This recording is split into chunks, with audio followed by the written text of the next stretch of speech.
The Eluktronics Max-17 is one of the lightest 17-inch gaming laptops I've tested that has up to RTX Max-P 2070 graphics inside, making it a more portable but powerful option. Let's check it out in this detailed review and find out just how well it holds up.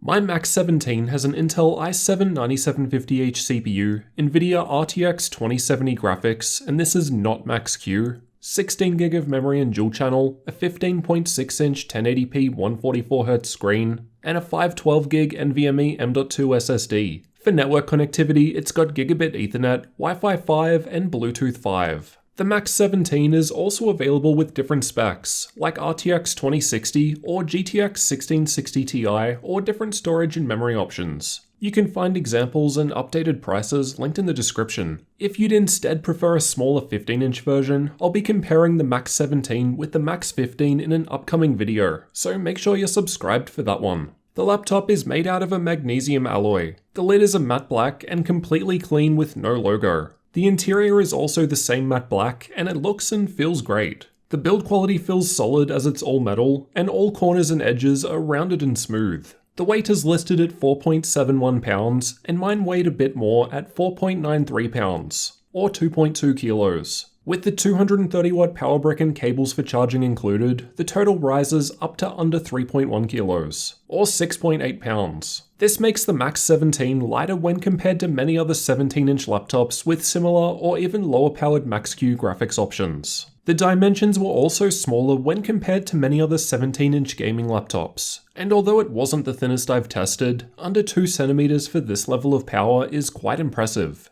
This smaller footprint gives it just 8mm screen bezels on the sides. The 17.3-inch 1080p 144Hz IPS screen has a matte finish, viewing angles looked fine, and there's no G-Sync. There's no option of disabling Optimus, so that will always be on. I've tested the screen with the Spider 5 and got 96% of sRGB, 67% of NTSC, and 72% of Adobe RGB. At 100% brightness, I measured the panel at 334 nits in the center with a 900:1 contrast ratio, so decent results for a high refresh gaming laptop. Backlight bleed wasn't too bad. I never noticed the bottom right section when viewing darker content, but this will vary by laptop and panel. There was some screen flex when intentionally trying to move it, but it felt quite sturdy due to the magnesium alloy build, and this is further aided by the hinges being out towards the corners. It was possible to open it up with one finger, demonstrating an even weight distribution, and there was no problems using it on my lap. As a result of the thinner bezels, the 720p camera is found underneath the display in the center, and it's got IR for Windows Hello support.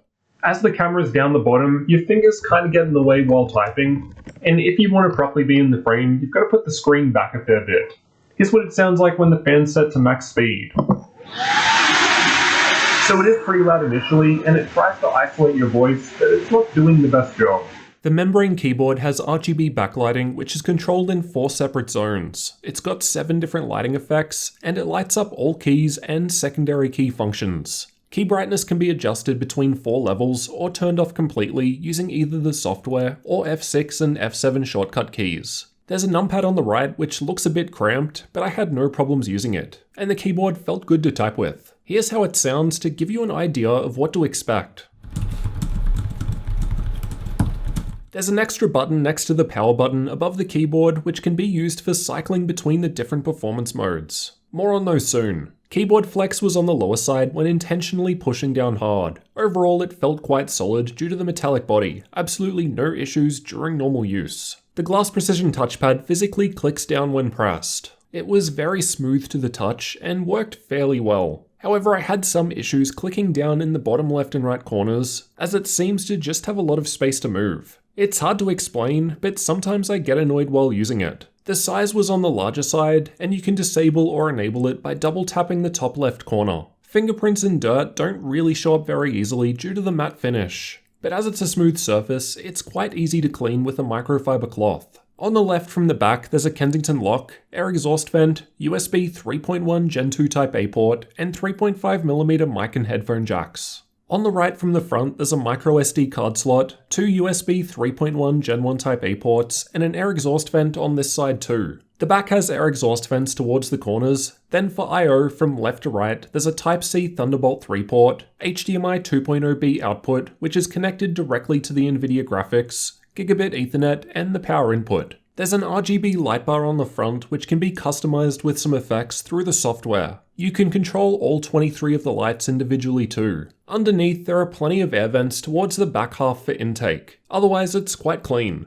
The bottom panel was extremely easy to remove. Just take out 11 Phillips head screws and it basically pops off by itself. Once inside, we've got the two PCIe NVMe M.2 slots in the middle towards the left, two memory slots in the middle, the Wi-Fi card to the right of that, and the battery down the front. I found it interesting that the battery wasn't a bit longer to utilize that empty space, as it's below the 100 watt-hour limit. The speakers are found on the left and right sides near the front. They sounded above average with a little bass present. They got loud enough at maximum volume, and the latency mon results looked good. The Max-17 is powered by a 6-cell 91 watt-hour battery. I've tested it with the screen brightness at 50%, background apps disabled, and keyboard lighting off. While just watching YouTube videos, it lasted for 7 hours and 9 minutes, which is an excellent result compared to most others I've tested, and by far the best I've seen from a Max-P 2070 laptop. While playing The Witcher 3 with medium settings and Nvidia's battery boost set to 30 FPS, the battery lasted for an hour and 16 minutes. At this point, it still had 29% charge remaining and the frame rate dipped down to 5 FPS and was no longer usable,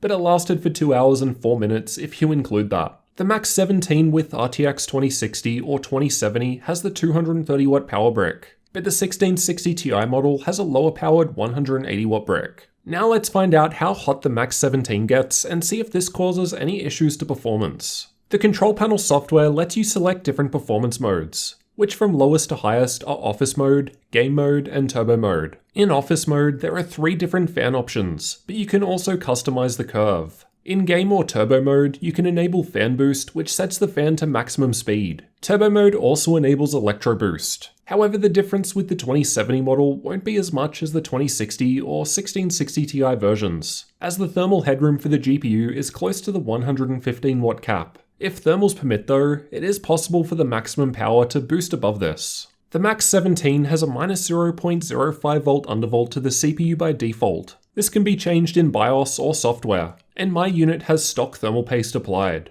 Inside there are 3 heat pipes shared between the processor and graphics, along with 2 fans on either side that exhaust out of the back and sides. Thermals were tested with a 21 degrees Celsius ambient room temperature. Idle results down the bottom were okay. Worst case stress tests were done with the AIDA64 CPU stress test with CPU only checked, and the Heaven benchmark at max settings at the same time. And gaming was tested with Watch Dogs 2, as I find it to use a good combination of processor and graphics. With Office Mode enabled, the CPU was capped to a thermal throttle limit of 80 degrees Celsius, and this limit was being hit in both of these tests. With Game Mode enabled, the CPU thermal throttle limit increases up to 85 degrees, and again, this is now being reached. With the highest Turbo Mode enabled, the cap raises another 5 degrees to 90, and again, this limit was still being reached. However, when we add the cooling pad, it was now able to get even hotter. It appears that the cap was further raised once better cooling was available. GPU temperatures were also on the warmer side.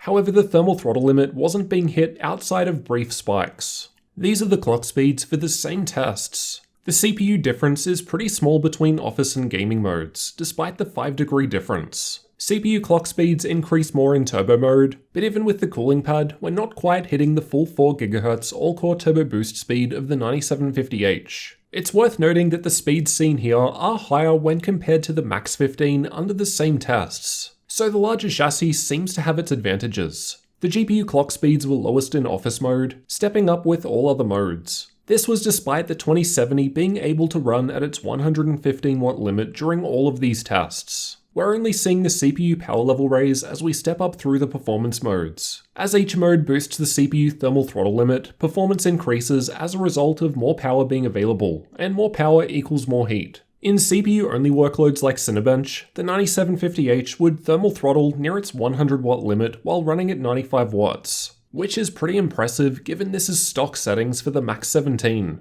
As a result, even in the lowest office mode, we're seeing excellent Cinebench scores. Around 3000 points is a great result for this i7 processor, especially out of the box. Here's how it looks in the areas where you'll actually touch. At idle, it was in the mid-30s in the center, a bit above the usual 30 or so I typically see with most other machines. With the stress tests going in office mode, the center of the keyboard gets to 50 degrees. However, as air is pulled in through the keyboard, the WASD keys are much cooler comparatively. Stepping up to game mode, the keyboard gets a few degrees warmer now, and some keys were pretty warm to the touch. But the sides were still cool, and then turbo mode was pretty much the same, maybe a tiny bit warmer, but no real big difference. Let's have a listen to how loud the fans get.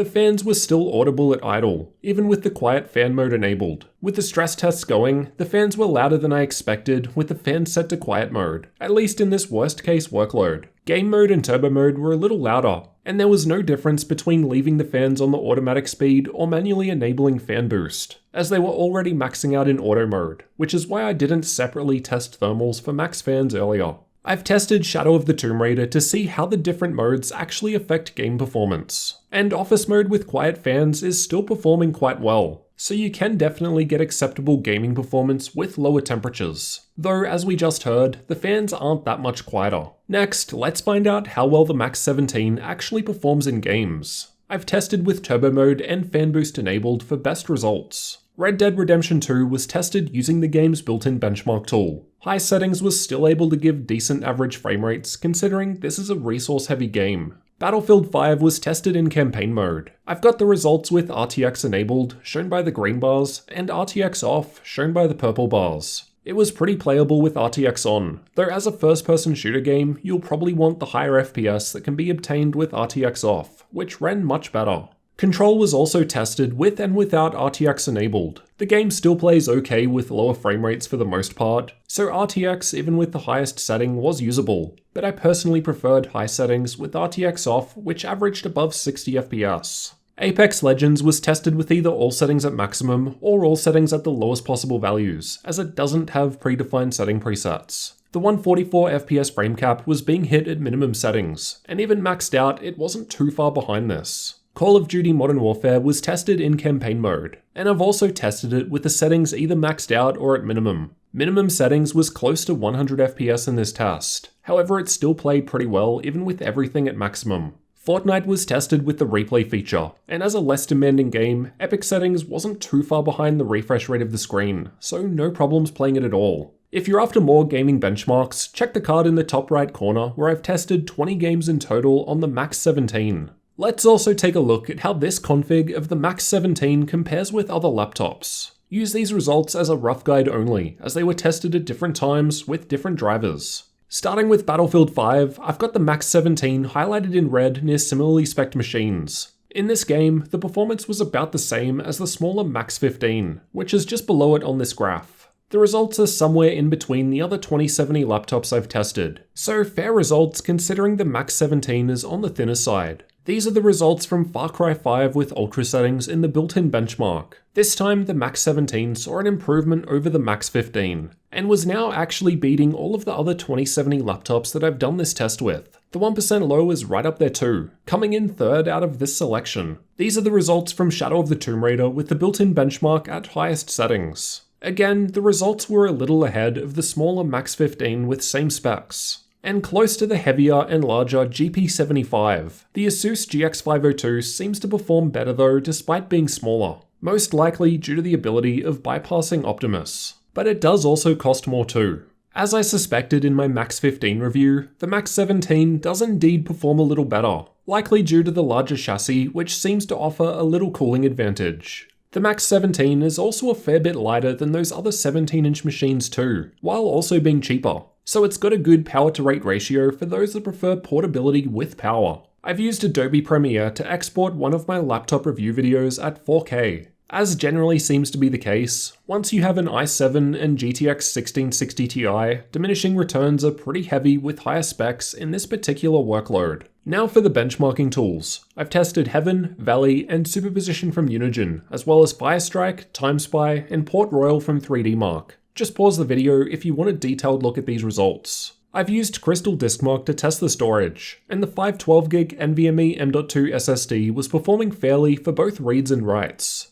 For updated pricing, check the links in the description, as prices will change over time. At the time of recording, in the US, the Max-17 with RTX 2070 that I've tested here goes for $1,800 US. Or you can get the RTX 2060 configuration for $1,600, or $1,500 for the lowest GTX 1660 Ti option. They've also recently started selling on Newegg, and ship internationally to quite a few different countries, so that's worth checking out too. This seems like quite a good price for a powerful 17-inch gaming laptop. If we look at others with a similar form factor, such as the Razer Blade Pro 17, Asus Zephyrus GX701, or Gigabyte Aero 17, they all cost more, way more, and in most cases are also slightly larger. With all of that in mind, let's conclude by looking at the good and bad aspects of the Max-17 gaming laptop. If I hadn't already tested the smaller 15-inch Max-15 with same specs, I'd be more impressed by the Max-17, as that's available with the same specs in a smaller and lighter form factor.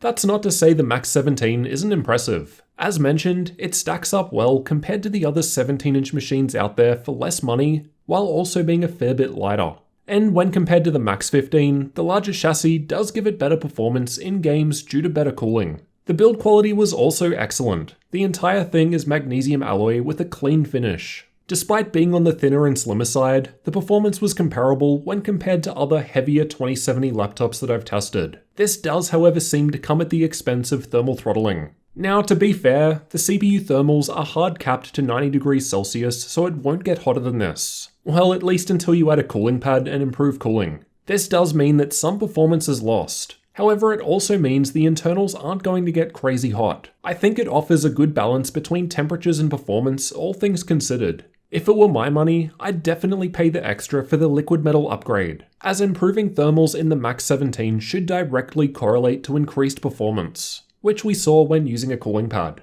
There's a decent port selection, however I would have personally preferred a full-sized SD card slot rather than micro. The screen was pretty good for a gaming laptop. Decent colors, contrast, and brightness for a high refresh rate panel, and bleed was minimal in my unit. Battery life was excellent. Not only were the results some of the best out of all laptops tested, it's lasting significantly longer when compared to other gaming laptops with the same specs. I personally found the touchpad a little annoying to use at times. The far bottom corners were just difficult to press for me occasionally. It was especially noticeable when using the Max-15 side by side, which I thought was better in that regard. For the most part, the Max-17 is basically a larger 17-inch version of the Max-15 that I've previously reviewed. However, it's got Thunderbolt, which the Max-15 is missing, and performs a little better, likely due to the larger chassis. Personally, I'd prefer the smaller and more portable 15-inch for less money, but that's just me. I'll compare both in depth in a future video. All things considered, the Max-17 is a good laptop for the money, especially for those that want power and a larger screen without having to carry around a heavier machine, or otherwise paying more money to get similar performance from an alternative 17-inch laptop. Let me know what you thought about the Eluktronics Max-17 gaming laptop down in the comments. And if you're new to the channel, consider getting subscribed for future laptop reviews and tech videos like this one.